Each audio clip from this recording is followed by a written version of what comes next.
Good afternoon. My name is Odie Hawkins, and we're going to be reviewing books that I've written. For those who've been following our program, you'll know that what I'm doing by sitting at this table and having my wife, Zola Salena, you don't have to stand over there, sweetheart. Why don't you join me? Because you're the person who fixed this and all up, made it happen, and did the set and everything else. We don't need any stage hands anymore. We decided to sell 38 books. 38 books that I've had published.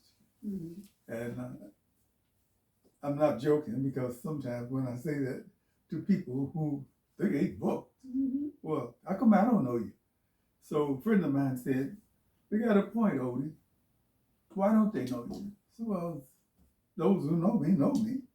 That's not enough, man. You got to get out there and push yourself. So as a joke, kind of, I said, well, you know, there's cyberspace these days. You don't have to get a kitchen table with some apples piled up on one side of it and some books. Odie, you can go on television. You can go on video. And of course, the great inventor was, yes. Why? So, this brings us to today's book. And before we get going, please get you some iced coffee here. Iced coffee. I got a dash of iced coffee myself, not too much. Okay. But terrific. Get you some libation and a snack and come join us. It is a hot day outside. The catalyst for this particular book were three people on it named Ralph, Odie, and Palmer. Can you see this? There you go, sure. I'll bring it up a little closer. Starting on your... Let me see here. Can you see? Anyway. Ralph is left, there's Odie Ralph. in the center, and Palmer on the right. There's Odie, and then there's Palmer, right there. Okay? So, all right. Thank you. Mm-hmm. I've been knowing these guys for a long time. How long? Well, one of them just passed recently, as you know. But how long have you known them? Say Palmer. 50 years. So, like, where did you meet Palmer? Palmer. It's so far back in my memory, I have to search through the fog to... Oh, yes, there he is in high school. That's where I met him, in high school. How many of you have remember friends from high school? Okay. I mean... was he just passing along the corridors, or did you... No, we knew each other. We were on the same teams together. I was the little scat back, halfback, and he was the big bruising tackle. Ooh. So we met out there after school hours, playing football on a gravel parking lot. On a gravel parking lot. Palmer can show you his scars from that day. But that's how we met. The catalyst I was about to say stems from the fact that I've heard it over and over for years. My girlfriends. Right. I've sat up and listened to ladies talk like I wasn't there, because I wasn't, because they were talking about their girlfriends, right? Exactly. And I thought, you know what? Men have friends too. Yes. So Same way? I don't know if it's the same way. I mean, let time tell the story. Okay. But I thought about it, and I thought about doing little character studies, little character outlines of some of my men friends. Oh, real quick, do you remember how you met Ralph? I don't remember exactly, except that, he was, I think, the motorman on a CTA train. Okay. And we all knew each other from going to the same clubs and so on and so on. And on this particular occasion, he was had a little black silk scarf around his neck as the train whiz waves. So I think So he was one of the characters in Peanuts. Okay. That's exactly. That's exactly The right. comic book, He okay. would want a little helmet or something on it. But he was a funny guy. Uh-huh. He was always funny. But then he would just simply get totally serious, and that would make him even funnier. Yeah. For example, I used to read a lot. I still read a lot. Exactly. Part of my upbringing. Mm-hmm. Ralph is the kind of guy who comes up with an article that appeared in Time magazine 3 months ago that he discovers, Right. and then he tries to pull it off on you like it's something he came up with. You know what I think, Odie? What? We've got to do something about the population. I mean, do you know that the earth is becoming overpopulated? So what should we do about it? Start some wars. Okay. No, Ralph, you didn't say that. Okay. He was a Marine, but I don't think the Marines generally. Well, Palmer would have said that. Okay. But as typical as the case may be. Mm-hmm. Anyway, all I'll do for this particular session. Oh, incidentally, last night I was going to do this show. We were going to do this show, but I got into a writing frenzy about a current project. And for those who understand writing frenzies, I beg your forgiveness. Sometimes we can make it up on Tuesday. Sometimes you can never make it up. But we're here now. But we're here now. And you're here. So, on with the show. On with the show. Okay, rather than just go through the whole book and look for particular characters, I would think it would be worthwhile to start with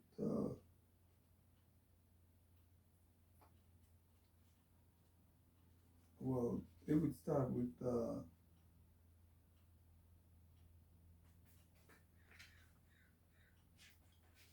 my father. Ah, your father. Woo! I like the way you said that. You would have liked it too. An unusual, not first grade Well, primer. let's let them discover story. for themselves whether or not it's unusual. Might be unusual. This is in chapter 11 of this book. My father was the best man friend I ever had. He was a perfect father.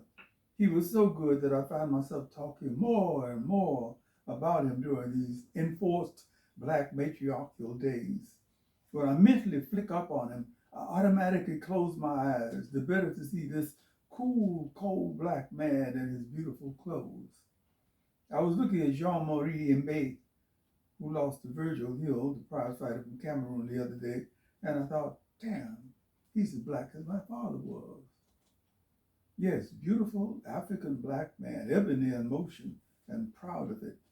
In recent years, I've often wondered how my father's side of the family reached the pinnacle of feeling proud of their black asses in the middle of the time that was programmed for self-hatred.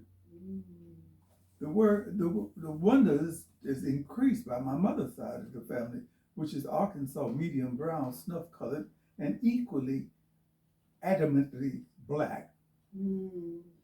How did y'all pull it off? I asked one day. The Indians helped us do it. My old Aunt Bessie told me. The Indians? Yeah. Little snuff on the side, okay. Never been back then. Yeah, you got to understand that the Indian was the first civilized people that we came into contact with in this country. They didn't have no problem dealing with where we was coming from.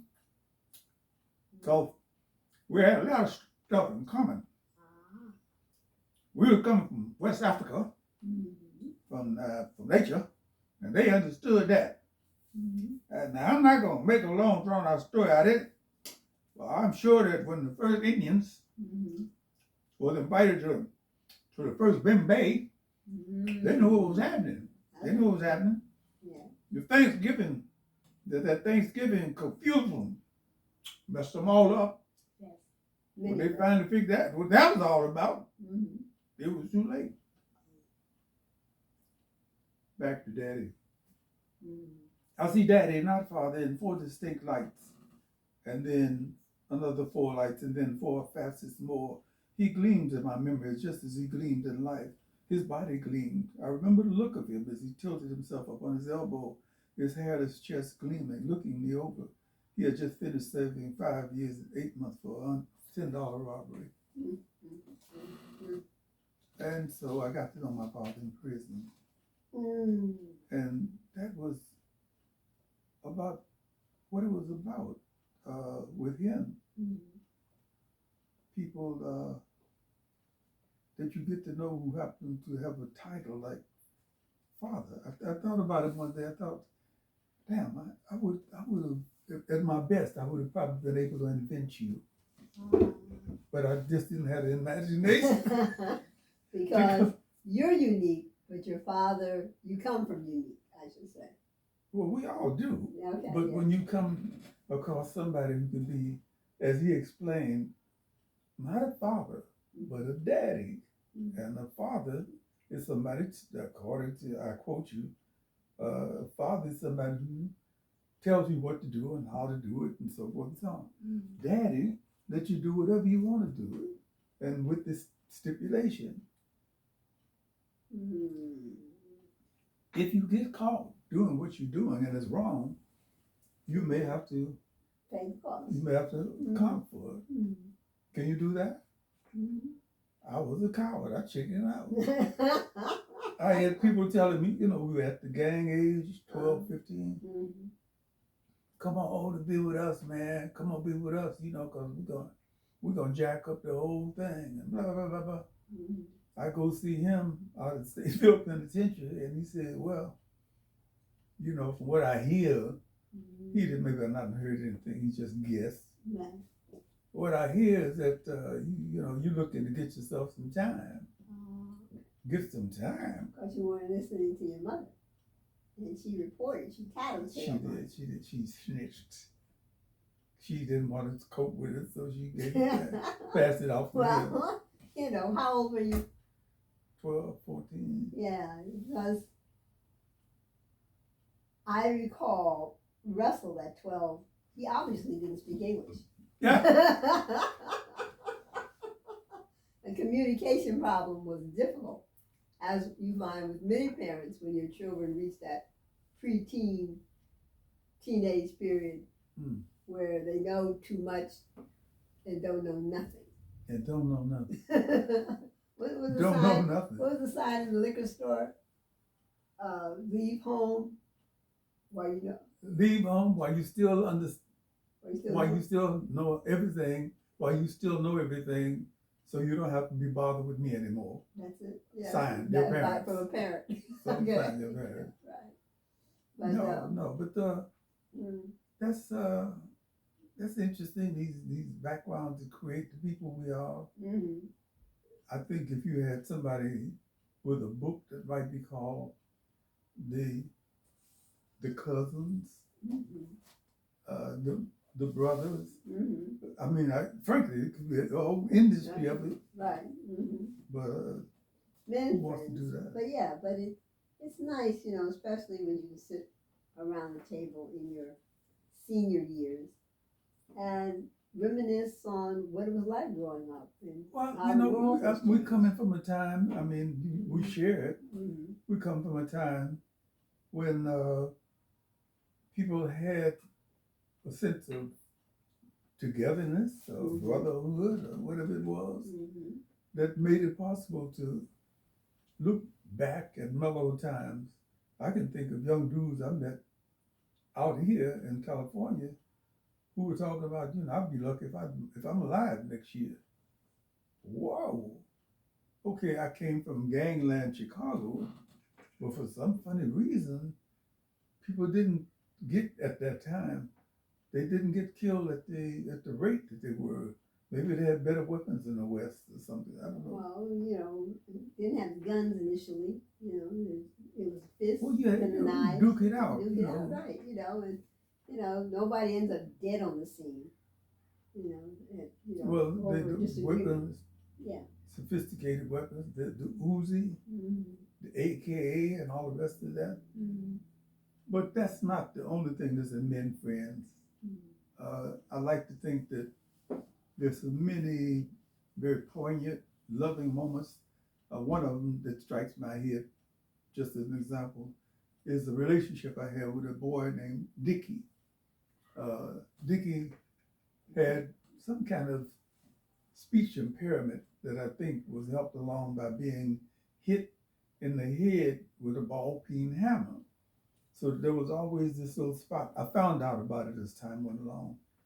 It must have hit his speech center or something like that, so that he couldn't talk. Normally, he made talks. He made sounds that became so enchanted. I mean, we were 5, 6, 7, 8 years old.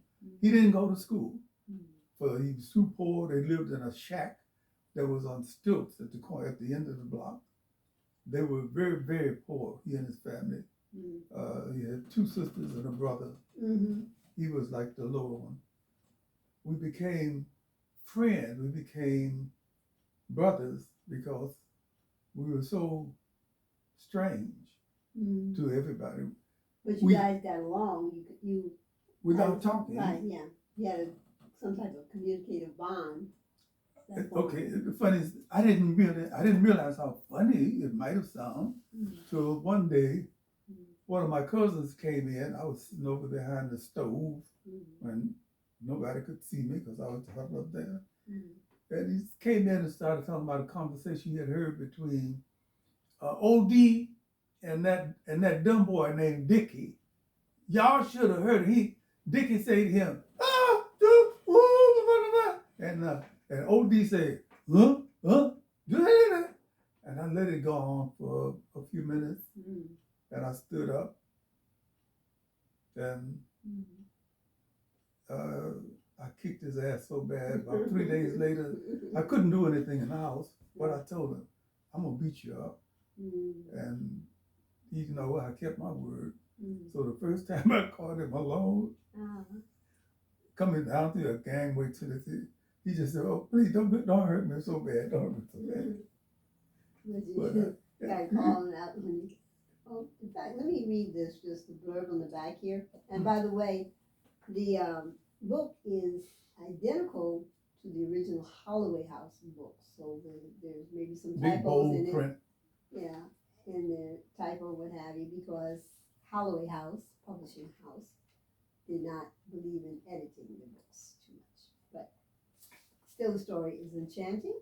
So it goes an enchanting intro to a collection of unforgettable characters.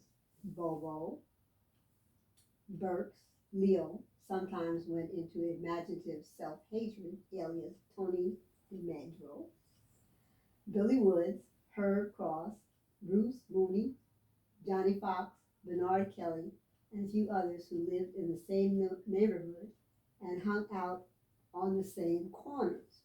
Sure you can identify with that. Yeah. Some of the less informed thought we were a gang because we spent a lot of time together. But that was the result of them being unable to penetrate the esoteric haze surrounding our relationship. We was deep. There were times, to be honest, when we didn't know what was happening either. But y'all were pretty deep. Y'all were cool. But we were cool. You were cool. Right. Yeah, no, we were cool. Listen, thank you for joining us. We'll be back again. Yes. Next Monday. Oh, this book can be purchased on Amazon, or also I believe online on Barnes and Noble. And it is Say it again, baby. Barnes and Noble. Okay. Barnes and Noble. And initially it was sold by iUniverse, but they sold it to Open Road. And so Open Road now, you can probably go to their website and purchase Men Friends. So you can Google Odie Hawkins. His website is www.odiehawkins.com. Okay, here we go. Ta-da. When it gets up high enough, I'll ring a bell. Ring that bell. And with that, Thank you so much, Odie. Oh, I yeah. enjoyed it with you. You know, well, we'll tune y'all out of this one. I'll do it. Okay. Cut. This is homeroom. Okay. Kitchen table conversation.